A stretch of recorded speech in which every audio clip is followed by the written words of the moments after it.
Bonjour, nous allons aujourd'hui aborder la question de la gestion et la logistique des opérations humanitaires. Ce séminaire s'articule donc en deux parties. La première porte sur la gestion de l'action humanitaire, puis la deuxième partie portera sur la logistique de l'action humanitaire. En ce qui concerne donc la gestion de l'action humanitaire, nous allons voir d'abord la structuration de l'espace humanitaire, puis nous verrons la gestion opérationnelle de l'espace humanitaire. Je voudrais déjà en introduction dire que lorsqu'une crise humanitaire éclate ou qu'elle s'installe dans la durée, les pratiques humanitaires sont en réalité plus variées qu'il n'y paraît. Sur la base de leurs nombreuses expériences, les organisations humanitaires ont développé un savoir-faire pour tenter de ne plus retomber dans les pièges analytiques. L'action d'urgence ne se résume pas à nourrir les bouches, ni à couvrir les têtes. L'action humanitaire cherche de plus en plus à renforcer la résilience, c'est-à-dire la résistance au choc des populations et à soutenir leur stratégie de survie pour assurer une nécessaire reconstruction durable. Cette action humanitaire consiste donc à venir en aide à la plupart des victimes de façon graduelle, qu'il s'agisse des individus ou des communautés. Cela se traduit en besoin d'aide extérieure qui doivent être correctement mises en évidence par une enquête. Il faut donc qu'il y ait une enquête préalable pour savoir ce qu'il faut aller distribuer dans le pays. L'intervention humanitaire consiste en des démarches de sensibilisation et de responsabilisation et de mise en place des renforcements de capacités et de compétences locales. Parce qu'il ne suffit pas simplement d'apporter assistance, il faut qu'après, qu'il y ait la capacité pour ces personnes de survivre. L'objectif général donc, de l'intervention humanitaire est double. Prévenir et alléger les souffrances, d'une part, cela consiste à préserver ou à restaurer les conditions de vie afin de diminuer leur dépendance vis-à-vis de l'aide extérieure et de leur permettre de maintenir un niveau de vie acceptable selon les normes culturelles. Et ceci implique donc qu'il ne suffit pas de maintenir les gens en vie, mais qu'il faut surtout leur permettre d'assumer une responsabilité, parce qu'ils doivent être capables eux-mêmes de subvenir par la suite à leurs besoins. Une intervention humanitaire est concevable, n'est pas concevable sans une stratégie qui revient à combiner et à coordonner l'ensemble des moyens nécessaires. Et au-delà de tous les éléments, on peut retenir un point essentiel.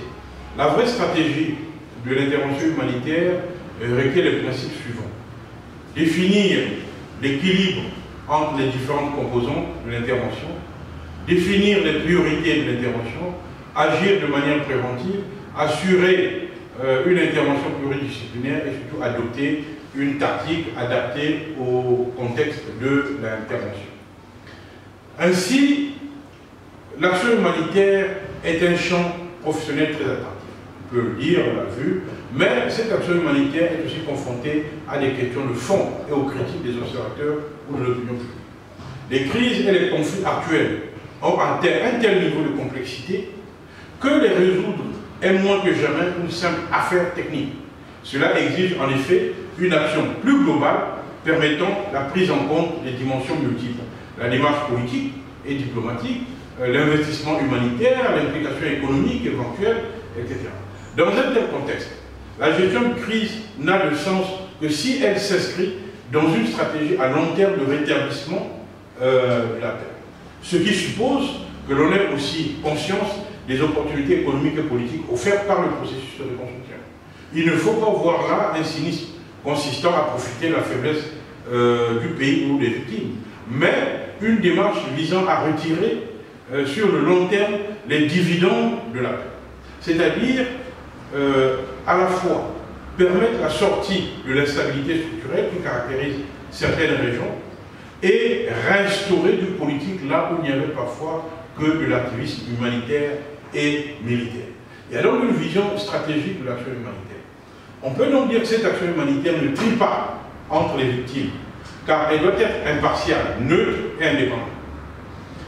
Lorsqu'on parle de gestion humanitaire, alors le mot peut être un barbarisme, mais la gestion humanitaire renvoie à quelque chose d'assez essentiel.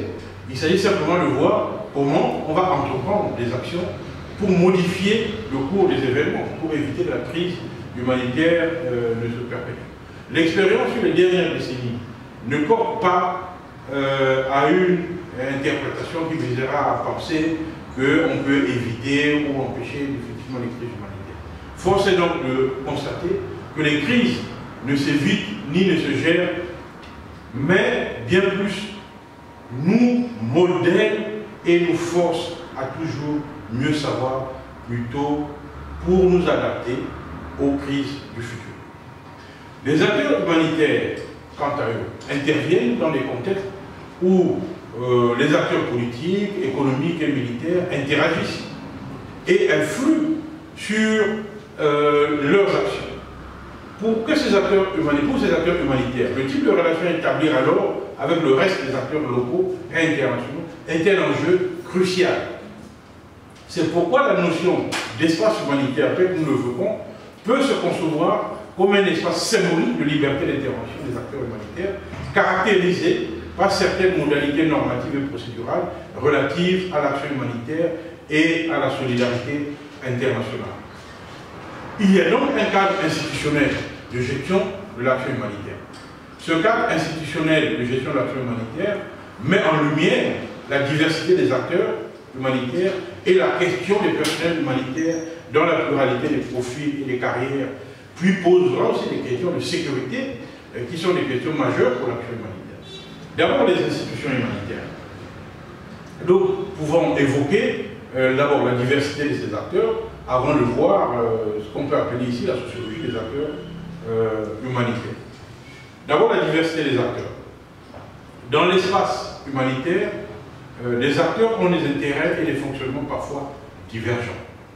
Ils se mêlent et se côtoient, mais chacun a sa stratégie. Chacun a ses contradictions et tensions qui peuvent être créatives. L'espace humanitaire est donc un espace multiculturel et interrelationnel. Le champ géographique de l'action humanitaire est mondial et les acteurs mobilisés sont à l'échelle de la gravité de ces situations. Le mélange de ces acteurs aux mandats différents permet, dans une certaine mesure, d'optimiser l'action. Mais il faut appréhender le fonctionnement, les responsabilités et les limites de chacun, en respectant les spécificités locales de chaque crise. C'est pourquoi les ONG locales doivent aussi aspirer à plus de place dans cet espace dominé par les interventions. Pour ces ONG locales, il faut renforcer les liens et les partenariats, parce que cela garantit une meilleure compréhension, une meilleure prise en charge des enjeux politiques, socio-économiques et culturels, techniques, et les questions de responsabilité lorsque surviennent les crises humanitaires. Le champ humanitaire est couvert, il est très vaste. Il englobe la lutte contre la faim, l'amélioration du niveau de la santé, et la lutte contre les maladies contagieuses, la question des réfugiés, etc. On peut évoquer plusieurs sujets. Dans ces thématiques, la connaissance de la localisation des phénomènes à combattre ou des situations à aider est indispensable. L'utilisation de l'information géographique sous forme numérique est encore réduite et disparate, mais des avancées sont perceptibles aujourd'hui.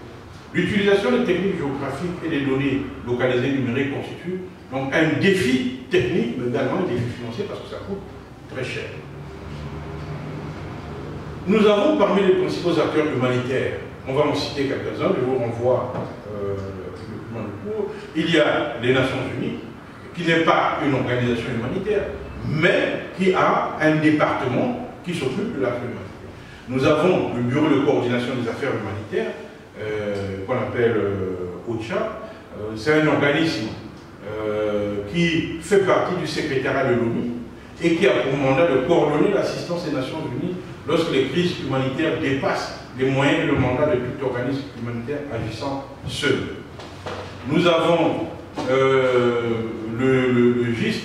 Le GIST était un organe qui a été créé en 1999 qui favorise l'utilisation et l'échange des données d'informations géographiques pour les acteurs humanitaires. Nous avons l'UNGC, donc tous ces organismes, je vous renvoie au groupe, qui est un organisme qui assure la coordination des ressources logistiques. Nous avons l'UNOSAT, qui est un organisme qui fournit à la communauté internationale et aux pays en développement un meilleur accès à l'imagerie satellitaire et au système d'information géographique. Nous avons, parmi les institutions spécialisées des Nations Unies, nous avons le HCR, le Haut Commissariat des Nations Unies pour les réfugiés, nous avons l'Organisation mondiale de la santé pour la lutte contre les épidémies, nous avons la FAO pour la lutte contre la faim, nous avons parmi les autres organisations, on peut citer le programme ECHO de l'Union européenne, on peut citer le CICR, etc. Bref, nous avons plusieurs acteurs humanitaires, je vous renvoie à votre cours et au complément d'information sur le net. Sociologie des acteurs humanitaires. Existe-t-il un humanitaire d'État?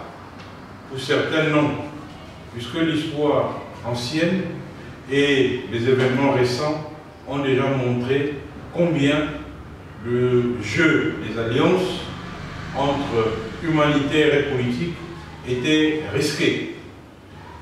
Pour d'autres, au contraire, l'action humanitaire est devenue l'un des outils de la politique extérieure.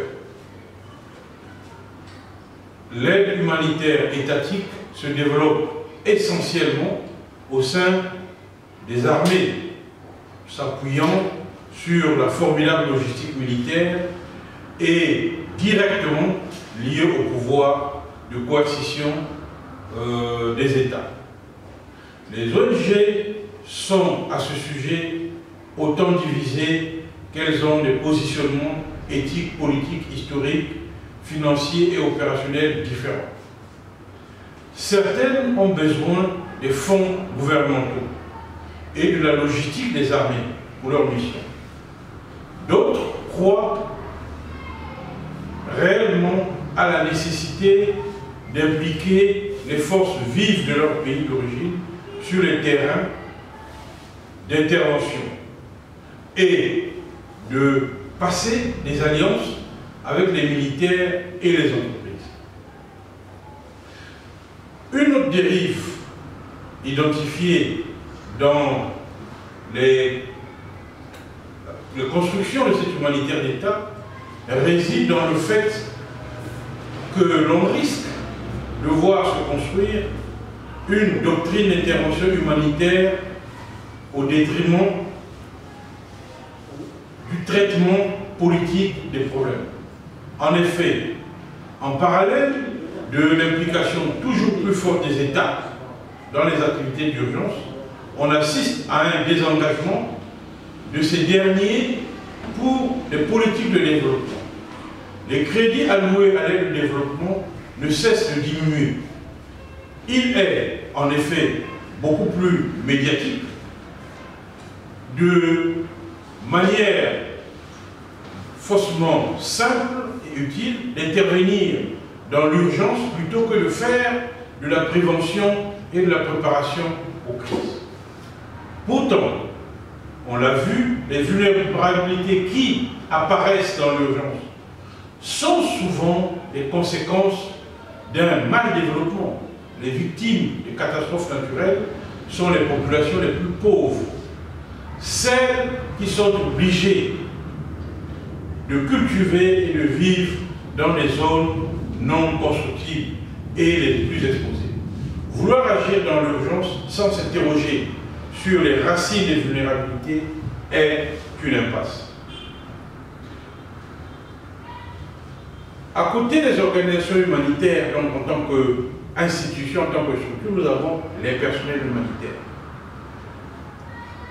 Le statut des personnels humanitaires pose la problématique de la gestion de carrière et celle de la sécurité des personnels humanitaires. En ce qui concerne la gestion des carrières, l'action humanitaire est une activité professionnelle tout à fait comme les autres. Elle est largement perçue comme une aventure, un moment à part dans la vie, mais dans la pratique, les objectifs idéaux s'expriment à travers des actions concrètes menées sur le terrain. Ainsi, la disparition des cadres de réglementation et de régulation sociale, l'effacement des références à la loi et aux règles, ainsi que la disparition de fait de certains mécanismes judiciaires de sanction affectent l'action humanitaire. En conséquence, les structures doivent organiser elles-mêmes leurs propres références au droit et leurs propres mécanismes de contrôle de l'action. À travers la Convention de Genève de 1949 et leur protocole additionnel, le droit humanitaire international fixe un cadre juridique à l'intervention des organisations de secours dans les situations de conflits armés. Mais ce cadre conventionnel de secours ne recouvre pas et ne couvre pas tous les aspects de l'action. Il faut donc, dans la pratique, articuler la référence du droit international avec plusieurs autres droits nationaux. Deuxième point important, la sécurité des personnels humanitaires. La question de la sécurité des personnels humanitaires a réellement émergé avec d'abord les actions qui ont été menées contre les personnels humanitaires, notamment dans les crises du Rwanda ou en Tchétchénie. Mais cette question de la sécurité du personnel humanitaire, nous l'abordons déjà dans le cadre du cours éthique et sécurité, et donc sur ce point nous renvoyons à cet enseignement. Le cadre normatif de gestion de l'action humanitaire. Nous avons d'abord les normes générales et transversales. Si l'on comprend bien l'espace humanitaire comme d'abord relatif au degré de respect et de protection des victimes des crises, la clé pour préserver cet espace est donc le droit.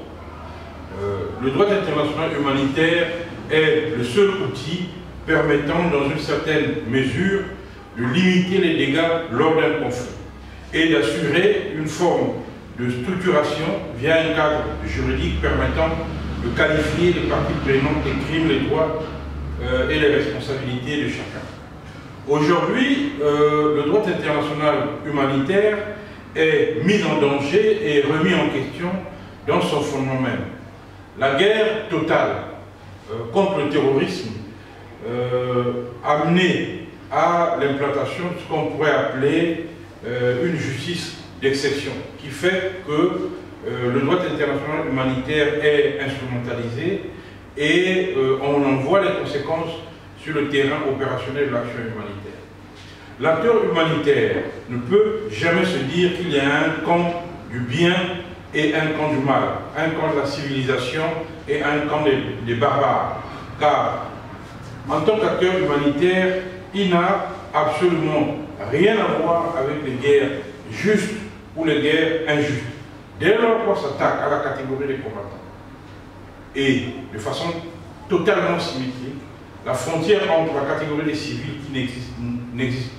Si l'on touche la catégorie des combattants, on remet en cause la définition même du civil. Cette mise en cause de la notion de combattant est non seulement inefficace, mais surtout extrêmement dangereuse. C'est pourquoi le droit humanitaire n'est pas un droit idéaliste. Il repose sur les règles qui ont été posées, non pas pour rendre impossible un conflit, mais pour s'assurer qu'un maximum de personnes puissent survivre et puissent bénéficier d'une assistance. En ce qui concerne les normes spécifiques, outre le respect du droit international humanitaire, l'action humanitaire est guidée par un certain nombre de normes particulières développées par la famille de la Croix-Rouge et par les Nations Unies. Je ne vais pas revenir sur les normes du mouvement de la Croix-Rouge, puisque nous les abordons dans le cadre du cours sur les codes et principes humanitaires fondamentaux. Je ne vais donc pas insister non plus sur les normes spécifiques du projet Sphère, puisque ces questions seront abordées dans le séminaire sur le manuel Sphère. Je vais donc m'attaquer au deuxième point, à savoir la gestion opérationnelle de l'action humanitaire. Cette gestion opérationnelle passe d'abord par l'analyse des crises humanitaires. L'analyse des crises humanitaires est une dimension fondamentale dans la gestion opérationnelle de l'action humanitaire. Elle permet de conduire un diagnostic crédible, susceptible de fournir un cadrage pertinent de l'action à conduire sur le terrain. Il s'agit d'abord de regarder la typologie des crises humanitaires. Le schéma théorique d'analyse des crises humanitaires représente la crise comme un passage momentané et temporaire dans le long fleuve tranquille de la paix. Tel n'est pas le cas. L'assistance humanitaire dans ce type de contexte doit être repensée. En effet, trop souvent caractérisée par sa lourdeur logistique et son coût élevé. L'aide d'urgence a un impact positif à court terme, mais aussi des impacts secondaires plus ou moins négatifs à moyen terme. C'est pourquoi la dépendance des populations à l'aide humanitaire dans les situations de camps de réfugiés pourrait s'illustrer encore par de nombreux exemples. Les impacts socio-économiques, comme la chute des prix des matières premières sur les marchés, lors de la mise en place des distributions alimentaires mettent en danger la survie des petits producteurs. Il faut donc veiller à ce que l'action humanitaire ne puisse pas avoir des conséquences négatives sur l'environnement et les populations locales. L'évaluation des crises humanitaires. Il faut se demander ce qu'est une crise humanitaire. À partir de quel moment un événement peut-il être qualifié de crise humanitaire? Les définitions varient suivant les auteurs et l'utilisation qui en est faite.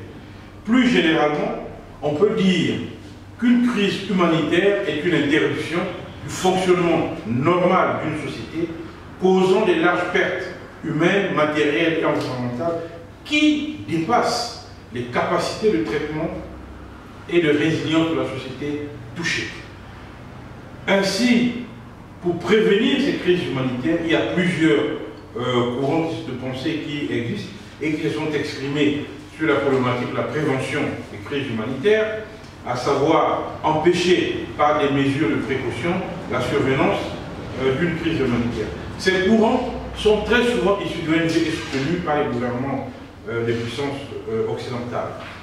Ils ne reçoivent qu'un écho très limité chez les ONG humanitaires qui, sur la base des éléments déjà mentionnés, observent la planète de toutes les crises avec un regard non pas cynique mais pessimiste, car on voit aujourd'hui finalement que rien ne change, l'aide humanitaire on en a tout besoin et le conflit se multiplie.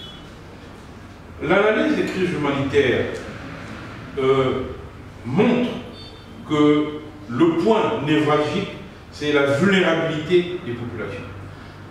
La vulnérabilité des populations, plus les conditions dans lesquelles ces populations vivent, l'environnement naturel qui peut aussi être affecté, en multipliant tout ceci avec les risques potentiels identifiés, nous pouvons évaluer les impacts prévisibles des crises humanitaires. Il faut donc travailler à la réduction de cet impact. Il faut avoir une double action en amont de la crise dans les programmes de prévention pour amoindrir l'impact des populations, mais ce qui permettra d'ailleurs par la suite en aval de mieux traiter la crise humanitaire lorsqu'elle surgit. Cette analyse des crises humanitaires a été longuement développée, mais ce qu'il faut retenir, c'est que dans le cadre de la prévention, on doit d'abord envisager l'atténuation d'impact et la capacité de réaction. Il s'agit d'empêcher que l'événement se produise. Par exemple, pour la mortalité infantile, il faut les vaccins pour les enfants. Pour les inondations, il faut construire des digues. Pour éviter qu'un conflit éclate, il faut mettre en place une diplomatie préventive. Bref, tous ces éléments permettent de prévenir les conflits, de prévenir donc les crises humanitaires. Analyser, prévenir, mais il faut trouver les moyens de financer l'action humanitaire. Les exigences en termes de qualité surviennent notamment dans le domaine du financement de l'action humanitaire. Il est fréquent que les populations victimes se déplacent vers des camps, soit à l'intérieur de leur pays, soit vers les pays frontaliers. Ces camps sont donc le lieu par excellence de gestion opérationnelle de l'action humanitaire. Il est donc important d'avoir une connaissance minimale des problèmes que l'on peut rencontrer pour le financement des opérations humanitaires dans les camps. Un autre point important, c'est la coordination des opérations humanitaires. Je n'insisterai pas outre mesure sur la question de la coordination, puisqu'il y a un séminaire qui est consacré sur la coordination et l'évaluation de l'action humanitaire. Dans le cadre de ce séminaire, vous verrez que l'ensemble des réformes et restructurations, tant internes qu'internationales, tendent aujourd'hui vers un dispositif commun, à savoir le renforcement de la coordination humanitaire afin d'optimiser la qualité et la cohérence de celle-ci. Il est inutile de revenir sur les avantages potentiels et les retombées bénéfiques de la coordination au sens large. Cela semble une évidence. En outre, il y a le point sur la gestion des relations multi-acteurs dans les opérations humanitaires. Alors, ce qui nous préoccupe ici, c'est surtout les activités civilo-militaires. Ces activités civilo-militaires constituent une partie du théâtre humanitaire. Il s'agit de l'interaction entre les forces et leur environnement civil dans le cadre des objectifs fixés par le gouvernement. Dans la mesure où il y a des interactions entre divers acteurs, la coordination des activités, pour clairement établir les rôles et responsabilités de chacun, mais aussi expliquer la nécessité que chacun reste dans ce rôle, cette coordination est essentielle. Elle est essentielle parce qu'elle permet d'éviter les doublons. L'interaction entre les militaires d'une force armée régulière et les civils engagés dans une action humanitaire peut avoir des motivations pratiques variées et des implications différentes. Du côté civil et donc des organisations humanitaires, il est fréquent d'utiliser les moyens militaires mis à disposition par les gouvernements lors des catastrophes naturelles pour acheminer l'aide d'urgence. Ces activités peuvent être variées allant de l'organisation de la logistique à la remise en état des ponts, des routes, au transport par hélicoptère des matériels ou des vivres. Dans les zones de conflit, certaines organisations humanitaires sollicitent parfois une escorte armée, par exemple, pour transporter l'aide humanitaire. Quel que soit le contexte, une coordination entre éléments civils et militaires est nécessaire dès lors qu'ils agissent sur le même terrain. Du côté militaire, toute implantation de base nécessite une sécurisation maximale de l'environnement, ce qui passe obligatoirement par des bonnes relations avec les autres acteurs impliqués. Par ailleurs, l'opinion publique est devenue un moteur extrêmement important, exerçant une pression courante et ne se développe pas sur tous les terrains. Néanmoins, il semble aujourd'hui difficile de camper sur les positions les uns des autres. Une vigilance s'impose par contre pour que les activités civilo-militaires ne deviennent pas monnaie courante et ne se développent pas sur tous les terrains. Donc sur ce plan-là, il y aurait beaucoup de choses à faire pour pouvoir coordonner les activités entre les civils et les militaires. Mais disons, à chacun son métier, il faut faire la part des choses et dialoguer sans cesse plus avec les bénéficiaires et les acteurs locaux pour qu'ils soient plus à même de comprendre les limites de ce partenariat lorsque celui-ci s'impose, ainsi que les responsabilités de chacun dans la réalisation d'opérations humanitaires. Dans la deuxième partie de ce séminaire, nous allons aborder la question de la logistique humanitaire. Naturellement, il ne s'agit pas ici de rentrer dans les détails professionnels de la logistique, il s'agit de voir, d'avoir un aperçu de la logistique humanitaire pour permettre aux responsables de projet, aux chefs de projet humanitaire, de pouvoir entrer en interaction avec les logisticiens et capables de s'approprier le mode de fonctionnement de la logistique humanitaire.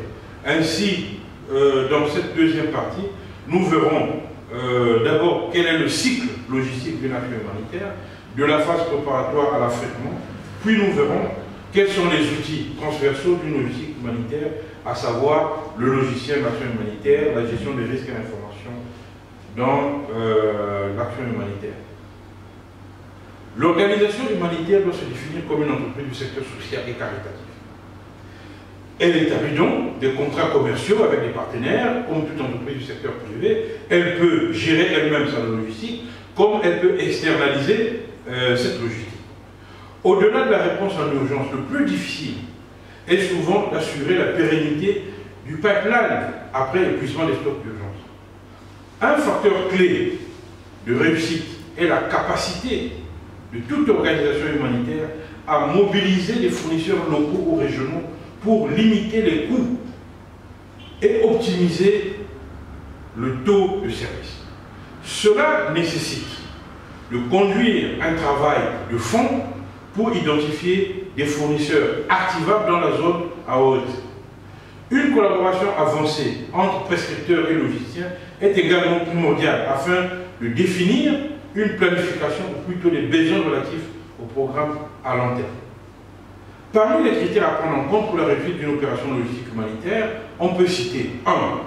La facilitation des activités par les autorités du pays d'envoi et du pays d'intervention. La cohérence vis-à-vis des opérations en cours et à venir. La stabilité politique minimale et la sécurité. L'accès aux infrastructures de transport fiables et capables de supporter les engins logistiques. 5. Les contraintes liées à l'importation et à l'exportation. Il s'agit notamment des contraintes juridiques, économiques et physiques. 6. Les opportunités de récolte de produits d'achat à l'étranger et localement. 7. La présence des partenaires. C'est très important d'avoir notamment des partenaires locaux avec lesquels on peut travailler et auprès desquels on peut trouver des produits de première nécessité. Premier point, le cycle logistique d'une action humanitaire. Nous examinons sur ce point, d'une part, le cycle logistique d'une action humanitaire et d'autre part, les outils qui sont liés à la mise en œuvre de la logistique humanitaire. D'abord, la phase préparatoire. La préparation d'une expédition est une phase primordiale qui conditionne bien souvent sa réussite. Il convient donc d'y apporter une attention toute particulière. Cette première phase comprend 4 étapes: la définition des besoins, la nature des produits, la collecte et le stockage, l'emballage et le chargement. En ce qui concerne la récolte des informations, les questions sont simples. Il faut savoir d'abord connaître les réalités du terrain, connaître les besoins des populations que vous allez découvrir et vous poser la question de savoir quelle est l'aide qui est adaptée aux besoins des populations que vous avez ciblées. Ensuite, vous devez également vous poser la question suivante: où trouver dans le pays ou dans les pays voisins ce dont vous avez besoin. Par exemple, les équipements logistiques. Est-ce que vos équipements logistiques, vous pouvez les trouver sur place dans les pays voisins? Et posez-vous aussi la question: est-ce que vos équipements logistiques sont adaptés au terrain sur lequel vous allez vous déployer? C'est pourquoi il faut prendre les précautions nécessaires pour ne pas transformer souvent les pays victimes des catastrophes. Ce serait une double peine, transformer ces pays en cimetières de matériel encombrant, dont le coût de recyclage est élevé pour le pays. Parce que, évidemment, ça c'est le côté négatif. Vous pouvez transporter des produits dans un pays qui ne sont pas utilisés parce que ces produits ne sont pas adaptés. L'envoi des médicaments, par exemple, il faut faire attention, il ne faut pas envoyer des médicaments périmés qui ne serviront à rien, sinon ce sera des déchets pour ce pays. Dans les cas où l'envoi de matériel est indispensable, il faut tout mettre en œuvre pour que la population locale s'approprie l'usage de ces matériels et la gestion de ce nouvel équipement pour assurer la pérennité du projet en question. Un autre point qu'il faut étudier au sein de l'organisation, la récolte des dons. Où est-ce que vous allez trouver les dons pour votre action humanitaire? Le but de toute aide humanitaire est de contribuer à la résolution du problème et d'aider le bénéficiaire à atteindre un aide. Le don n'est pas toujours conforme aux besoins du bénéficiaire. C'est pourquoi il faut faire attention aux dons à récolter. Celui-ci peut créer de nouveaux problèmes si sa gestion locale n'est pas prise en compte. Ainsi, donc, certains dons sont inappropriés, non adaptés au contexte, qui sont peut-être un gain pour le donateur et certainement une perte pour le bénéficiaire. Le don peut aussi être inutile, voire inutilisable, périmé ou parfois non identifiable suite à un mauvais étiquetage, etc. En outre, l'acheminement du don peut coûter plus cher que son acquisition sur place. Il faut donc éviter les dons qui posent des problèmes, notamment à l'environnement, parce que dans certains cas, les bénéficiaires ne disposent pas toujours d'équipements adéquats pour la destruction, le recyclage, pour la récupération des selles. Le meilleur don doit donc aider le bénéficiaire à se passer de l'aide humanitaire. Le donateur doit prendre en compte cette aspiration profonde. Troisième idée, les solutions d'approvisionnement et de stockage. Il faut réfléchir au stockage des produits. Vous allez amener les produits, vous allez amener les biens dans un pays, comment ceci sera géré sur place? Est-ce qu'il y a des espaces suffisamment grands pour gérer les stocks que vous allez amener sur le terrain? En outre, il faut se poser les questions, où est-ce qu'on va stocker ces produits? Soit dans un local prêté ou loué par un organisme public, soit chez un prestataire logistique, par exemple une entreprise spécialisée dans l'entreposage et la gestion de stock, soit sur une plateforme logistique humanitaire. Il faut donc par avance le savoir et y réfléchir. Qu'il s'agisse des solutions logistiques simples ou plus élaborées, il y a toujours la question de savoir où on va mettre ces produits. Enfin, dans le cas où il s'agit du matériel collecté gratuitement, il est indispensable, et ça c'est très important, d'effectuer un tri minutieux avant l'envoi pour éviter d'envoyer des objets détériorés ou totalement inadaptés. Contrairement à la perception des opérationnels, le coût des structures logistiques est très largement minoritaire par rapport au coût du transport. Les objectifs de réduction de coûts du transport justifient donc clairement le positionnement d'infrastructures logistiques pour faciliter le déploiement de marchandises, d'assistants, à la fois pour les opérations d'urgence et pour les opérations long terme. Encore faut-il les positionner de manière assez stratégique pour que le transport et le taux de service soient réellement optimisés. Deux schémas de modernisation peuvent être privilégiés. Le premier, c'est l'activité est concentrée sur une réponse en urgence à des catastrophes. Ça veut dire quoi? Ça veut dire qu'on positionne les infrastructures à des endroits, c'est sous forme de hub, et lorsqu'il y a une crise, on peut partir de cet endroit pour immédiatement atteindre la zone de crise. Deuxième hypothèse, c'est l'activité de long terme où on ne va pas vraiment utiliser les hubs qui peuvent poser parfois des problèmes géopolitiques. On positionne les infrastructures régionales et locales pour favoriser l'approvisionnement localement. Alors souvent c'est que lorsqu'on est dans des pays où la crise dure, etc., autant on privilégie par exemple d'acheter le maïs chez les producteurs locaux que de vouloir l'importer, tout ça, de très loin, parce que en achetant sur le marché local, vous encouragez le développement de l'agriculture et vous poussez les personnes à acquérir leur propre autonomie. Ensuite, il y a également les contraintes et les aléas des transports. Si vous achetez sur place, les risques de transport sont moindres par rapport à ce que vous faites venir d'un pays très loin. Deuxième problème dans la préparation, c'est l'affrètement. Après la préparation, mais il faut affréter.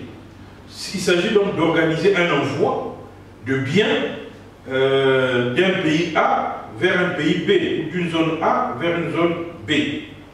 Donc, il y a forcément des problèmes qui vont se poser. Et ces problèmes sont nombreux. Je ne parle pas des problèmes de corruption à la douane. Pour assurer la mission de transport des marchandises, vous pouvez également faire appel à des commissionnaires. En effet, ceux-ci ont pour rôle d'organiser entièrement le transport des marchandises, des médicaments, des véhicules, de gérer les problèmes administratifs, parce que les commissionnaires ont déjà une expérience, et ils peuvent vous conseiller le meilleur itinéraire pour le transport de vos biens d'un point A à un point B. Dans la question donc, de l'affrètement, il y a d'abord l'idée de l'acheminement. Comment on va acheminer cette humanitaire? La réalisation de l'expédition se déroulera en trois grandes étapes. Alors, la première étape, c'est la cotation, puis le choix du mode de transport, et la troisième étape, c'est la réservation et les documents. Alors, ça renvoie, évidemment, ce n'est pas spécifique à l'action humanitaire, ça renvoie aux procédures classiques du droit du commerce international dans les rapports juridiques entre quelqu'un qui envoie des produits et le commissionnaire du transport ou le commissionnaire en douane qui va gérer toutes ces procédures. Donc, sur ce point, il faut faire plutôt confiance à des professionnels qui connaissent les procédures, qui connaissent les exigences et qui peuvent assurer les missions logistiques. On peut dire qu'il y a une première étape qui est nécessaire avant de réaliser l'expédition, c'est vous demander la cotation. Demander la cotation, en fait, il s'agit de quoi? Il s'agit de consulter un transporteur ou un transitaire pour obtenir un devis. Le devis est important pour savoir ce que ça va vous coûter de transporter vos produits du pays A au pays B. Évidemment, le devis va vous préciser le lieu de chargement, le lieu de destination, le poids, la dimension de vos colis, etc. Et il faut prendre en compte un certain nombre de préoccupations, par exemple l'assurance, il faut tenir compte de ça. Et s'il y a peut-être du magasinage à faire, s'il y a des contrôles divers, des problèmes d'emballage, donc tout ça, il faut être très vigilant pour pouvoir réduire les coûts. La cotation peut vous proposer un forfait tarifaire en fonction des dates, le lieu de destination, du mode de transport, etc. Mais ça fait partie du travail pratique des professionnels de la logistique sur le terrain. Le responsable humanitaire doit simplement veiller à ce que les coûts soient raisonnables. Et pour qu'il puisse veiller à cela, il faut qu'il puisse comprendre quelles sont les formalités qui vont être accomplies et quels sont les coûts qui sont exigés par exemple par la douane. Tout ça c'est important pour ne pas avoir à payer des frais exorbitants. L'acheminement de cette aide humanitaire est également fonction des destinations. Donc, toutes les destinations ne se valent pas. Pour préparer au mieux cette étape de l'acheminement, il est important de prendre du temps et de consulter des spécialistes. Parce qu'il y a des éléments là-dedans que l'on ne maîtrise pas toujours. Parce que les prix varient entre les dates de départ et les dates d'arrivée. Les prix varient également en fonction des moyens de transport. Les prix varient également en fonction des éventuelles précautions à prendre pour certains colis. Les prix varient en fonction des détails des ports où ils doivent arriver, du type de contrat de transport, du type d'assurance qu'on va prendre. Donc tous ces éléments sont importants pour comprendre l'aide humanitaire. Quant à la réception de l'aide, évidemment, là aussi, il est mieux d'utiliser les professionnels de la logistique lorsqu'on en a les moyens. Sinon, il est souhaitable que le destinataire puisse confirmer à son partenaire la réception du masternet lorsqu'il le reçoit et lui signale tout retard important, toute détérioration du matériel, etc. Est-ce que les biens qui ont été envoyés sont identiques à ce qu'on a réceptionné? Est-ce qu'il n'y a pas eu de dommages apparents? Est-ce que les clauses de réserve ont été respectées? Bref, tous ces détails techniques qui sont importants, notamment parfois pour faire jouer les assurances. La réception donc, de cette aide humanitaire, il y a des formalités à remplir pour le développement des marchandises. Il faut aussi, dans certains pays, faire très attention parce qu'il y a des règles établies et puis parfois on a, surtout dans les pays en crise, des longues et interminables négociations orales avec les responsables des ports, avec les responsables de la douane, qui parfois veulent profiter de l'aide humanitaire pour surenchérir, etc. Il est, pour me résumer sur ce point, il est essentiel de bien se renseigner pour éviter des complications au moment du dédouanement. Alors, une fois qu'on a compris ce cycle logistique, on doit également réfléchir sur les outils transversaux d'une logistique humanitaire. Il y a d'abord, au sein d'une organisation, on peut vouloir internaliser la logistique. Si vous voulez internaliser la logistique, il vous faut donc un logisticien de l'action humanitaire. C'est quoi un logisticien de l'action humanitaire? Le logisticien de l'humanitaire met en place toute l'organisation matérielle en vue du bon fonctionnement et du bon déroulement d'une mission humanitaire. Il gère, au sens large du terme, l'intendance d'une mission.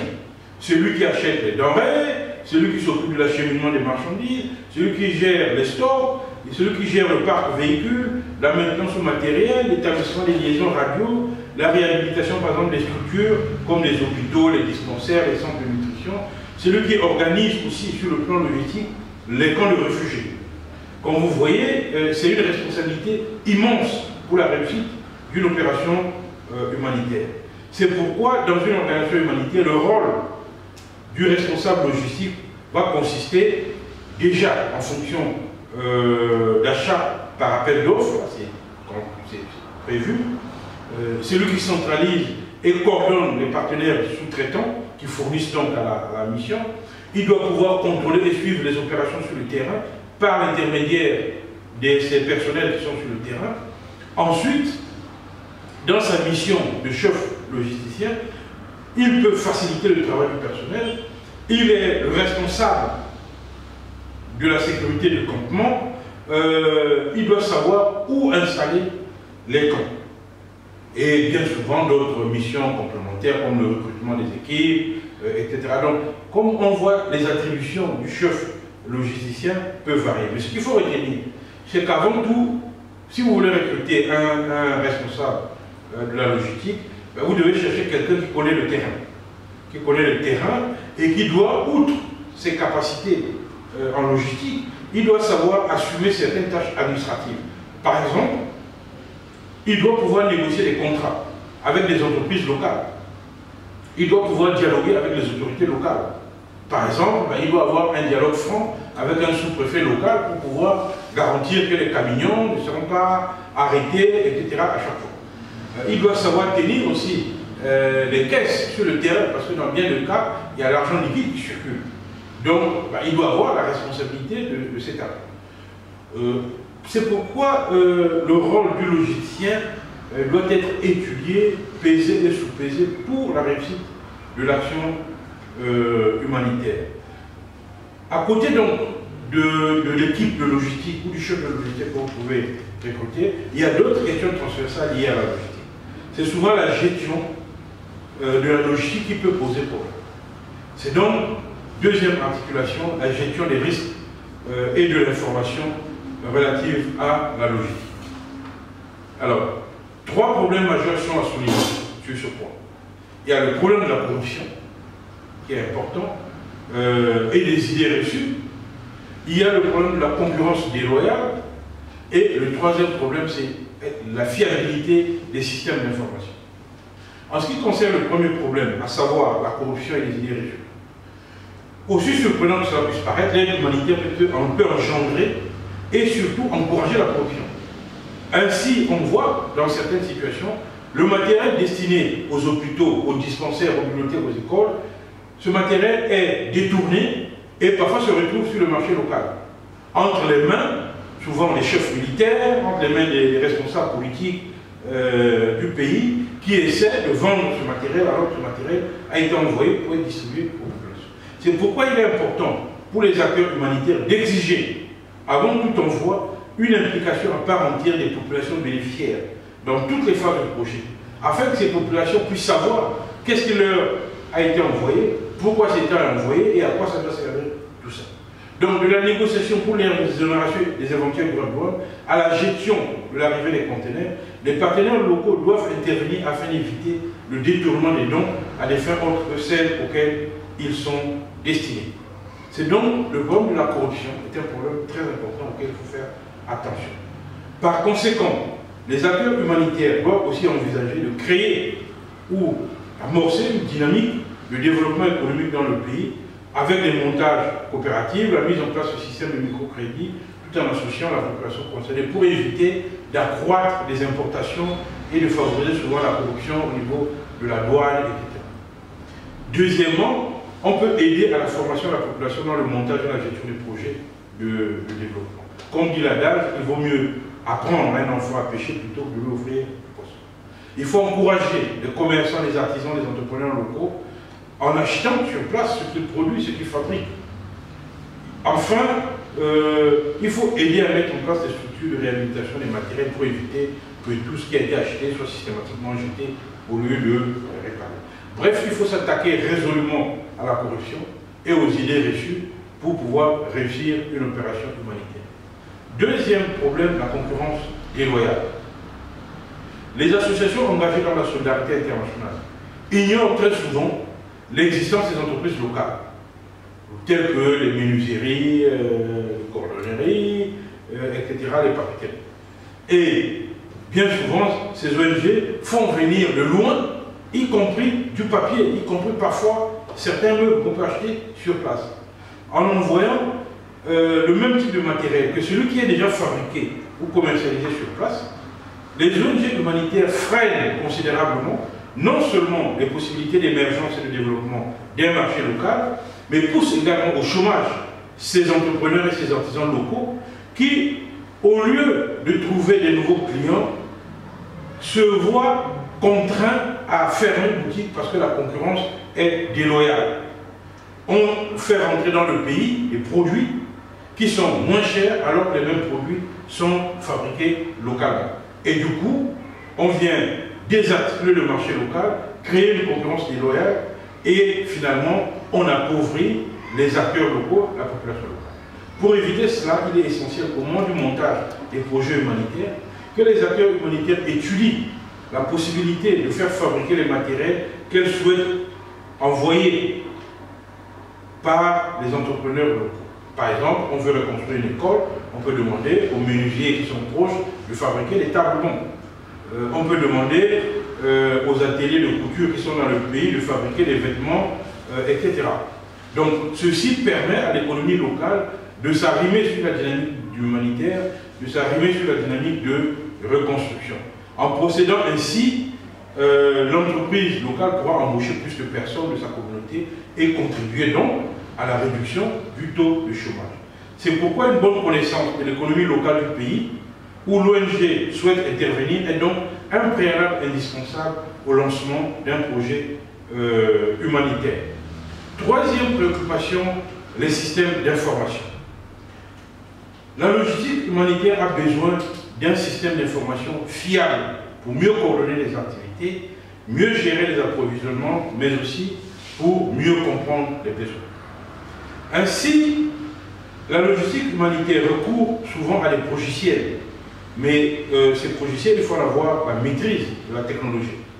Il faut en outre signaler la contribution de ce qu'on appelle le système mondial d'information et la lettre rapide, qui est placé sous l'égide de la FAO, ce qu'on appelle le SMIA, parce que ce système d'information a pour but de fournir aux décideurs et analystes les informations les plus récentes possibles sur tous les aspects de l'offre et de la demande alimentaire et de les alerter des risques de crise alimentaire imminente afin que les interventions adéquates puissent être organisées. Alors, ça c'est un des systèmes. Il y a aussi d'autres systèmes qu'on peut utiliser pour pouvoir avoir la bonne information, notamment la cartographie. Il faut savoir où se trouvent les rebelles, il faut savoir, etc. Si les ponts que vous avez sur les anciennes cartes, ces ponts-là n'ont pas été détruits, etc. Donc, toutes ces informations sont importantes avant d'entreprendre quoi que ce soit. Parce que figurez-vous, vous envoyez 10 camions chargés de nourriture et les camions arrivent au bord de la rivière, le pont a déjà été détruit. Que faire?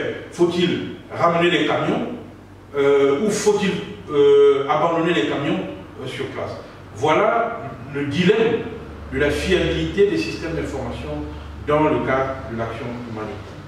Voilà, me semble-t-il, les éléments les plus importants qu'il faut avoir à l'esprit lorsqu'on aborde l'action humanitaire sur le plan logistique. En conclusion, pour ce séminaire, lorsqu'une crise humanitaire éclate ou qu'elle s'installe dans la durée, les pratiques humanitaires, comme je l'ai dit en introduction, sont souvent variées. L'action d'urgence, je le répète encore, ne résume pas à nourrir des bouches ou à couvrir les têtes. Elle doit chercher à renforcer la résilience des victimes de la catastrophe humanitaire pour pouvoir soutenir leur stratégie de survie à court terme déjà avec l'urgence, mais également à moyen et long terme. C'est pourquoi aujourd'hui, dans la gestion et la logistique de l'action humanitaire, il est important d'inventer de nouvelles modalités d'intervention pour tenir compte des réalités locales. Dans certains contextes, le soutien aux organisations locales devient une modalité fondamentale d'intervention. Dans d'autres situations, les leçons apprises des expériences ont démontré les limites de certaines formes d'assistance, de certaines formes de ce qu'on va appeler ingérence humanitaire. D'où la nécessité de s'approprier les éléments essentiels pour comprendre ce que c'est la gestion de l'action humanitaire et ce que c'est la logistique liée à l'action humanitaire. Mais les réponses adéquates impliquent que vous puissiez disposer des qualités d'analyse pour pouvoir mettre en place un projet viable. Les acteurs humanitaires qui travaillent aujourd'hui en développant les capacités de compréhension, les capacités d'évaluation, les capacités de diagnostic, etc. Tout ceci est important. Il faut donc, pour cela, améliorer les pratiques humanitaires, se conformer aux normes et standards, notamment les standards sphères et les autres standards, notamment innés, que nous verrons dans d'autres séminaires en ce qui concerne l'éducation. En définitive, la reconstruction d'un pays sinistré implique une compréhension fine des déterminants de la crise humanitaire. En effet, si l'on reconstruit à l'identique, on risque de recréer ce qui a été à l'origine de la crise. C'est pourquoi il faut faire attention sur la reconstruction. Reconstruire n'est donc évidemment pas qu'une question de logistique ou de gestion. C'est d'abord une question de stratégie, une question politique majeure. Je vous remercie pour votre aimable attention.